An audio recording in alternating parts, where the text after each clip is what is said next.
Good morning student. आज हम classification of company में fourth part companies on the base of control के बारे में पढ़ेंगे। नियंत्रण के आधार पर कंपनियों को कितने भागों में बांटा गया है। नियंत्रण के आधार पर कंपनियों के 3 भागों में बांटा है। पहला नियंत्रण कंपनी, सहायक कंपनी और समृद्ध कंपनी। होल्डिंग कंपनी, नियंत्रण कंपनी। एक या अधिक कंपनियों के संबंध या संदर्भ में सूत्राधिकारी कंपनी से तात्पर्य उस कंपनी से है जिसकी ऐसी कंपनियां सहायक कंपनियां हैं। इस कंपनी में कंपनी से तात्पर्य किसी ऐसी कंपनी से जिसकी किसी एक या अधिक सहायक कंपनियां होती है। दूसरे शब्दों में सूत्राधारी कंपनी से तात्पर्य किसी ऐसी कंपनी से जिसका किसी अन्य कंपनी या कंपनियों में प्रत्यक्ष नियंत्रण होता है।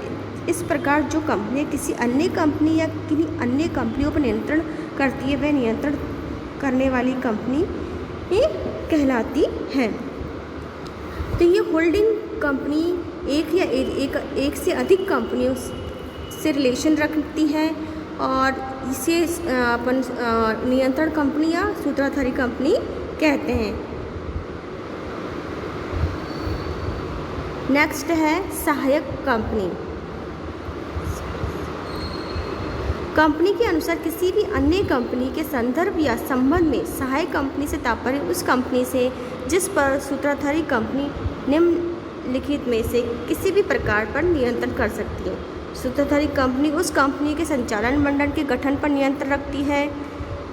सूत्राधारी कंपनी स्वयं अथवा अपनी अन्य या अधिक सहायक कंपनियों के माध्यम से उस कंपनी की कुल अंश पूंजी की आधे से अधिक भाग पर नियंत्रण रखती है।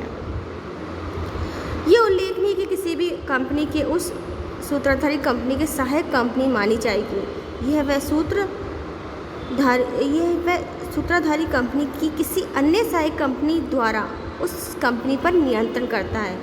इस प्रकार बहुत ही सरल शब्दों में हम कह सकते हैं कि कोई भी कंपनी अपना कंट्रोल किसी अन्य कंपनी द्वारा किया जाता है तो उसे एक सहायक कंपनी के नाम से जाना जाता है। अगर इसे दूसरी लैंग्वेज में भी हम कह सकते हैं यदि कोई कंपनी किसी दूसरी कंपनी पर अपना कंट्रोल रखती है तो उस कंट्रोल करने वाली कंपनी को होल्डिंग कंपनी या कंपनी का नियंत्रण करने वाली कंपनी या सहायक कंपनी कहते हैं। मतलब सहायक कंपनी वो है जो किसी दूसरी कंपनी का कंट्रोलिंग करती है, उस कंपनी में सारी कंट्रोलिंग करती है तो वो एक सहायक कंपनी के रूप में आएगी। नेक्स्ट है अपना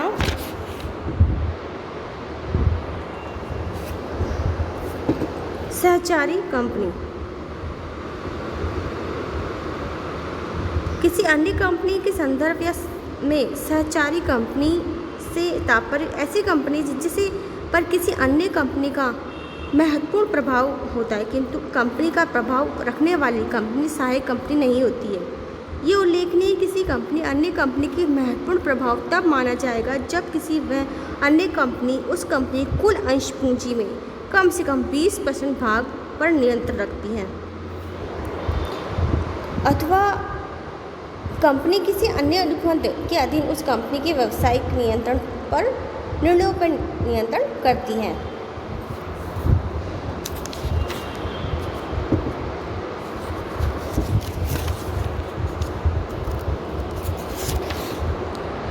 नियंत्रण के आधार पर 3 भागों में बताया मैंने आपको, नियंत्रण कंपनी, सहायक कंपनी और सहचारी कंपनी। मतलब इस तरह से कंपनी एक दूसरे की कंपनी में कैसे कंट्रोल कर सकती है, दूसरी कंपनी को कैसे अपने हेल्प दे सकती है या कंट्रोलिंग कर सकती है। तो कंट्रोलिंग के आधार पर कंपनी को 3 भागों में बांटा है, सूत्राधारी या नियंत्रण कंपनी, सहायक कंपनी और सहचारी कंपनी। सबका काम करने का तरीका अलग अलग है। ये तीनों कंपनियों में हर तरह के काम को अलग तरीके से बांटा है। किसी के शेयर होल्डर के अकॉर्डिंग उसके काम का कंट्रोलिंग होता है, किसी की दूसरी कंपनी से दूसरी कंपनी के सारे निर्णयों के अकॉर्डिंग कंट्रोलिंग होती है। तो ये 3 बेस इसके हैं कंट्रोलिंग के, उसके अकॉर्डिंग इसे हम बांटा है। अब इसमें जो हम देखना चाह रहे हैं ये क्लासिफिकेशन कंपनी के जो पार्ट चल रहे हैं का नेक्स्ट जो पार्ट है मैं आपको कल बताऊंगी। आज के लिए इतना ही। Thank you.